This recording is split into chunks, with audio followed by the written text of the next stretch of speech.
يعني الحمد لله حنا مولفين اننا كيف كنقولوا لها الرنطاده، كنبقاو حاطين رجلينا للارض، كنبقاو بيان كونسونطري. ديجا طراونا بزاف ديال لي سيناريو بحال هكا وعرفنا كيفاش نرجعوا في المقابلات. سيدات سبورتينغ البيضاوي يتأهلن إلى نهائي دوري أبطال إفريقيا على حساب أمبيم داركوا بركلات الترجيح ليواجهن ماميلودي سان داونز.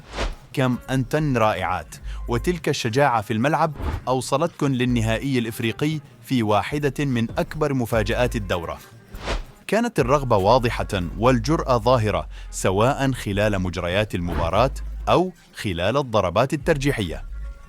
شكراً على هذه الليلة الجميلة التي عوضتنا خسارة ممثل المغرب الثاني الجيش الملكي، ما شاء الله على إيمان عبد الأحد وشيماء مرتجي، واللاعبات المحترفات اللواتي يؤكدن دقة الانتدابات بالفريق البيضاوي. سبورتينغ الدار البيضاء سيلاقي ماميلودي سان داونز لثاني مرة في أقل من أسبوعين يوم الأحد المقبل.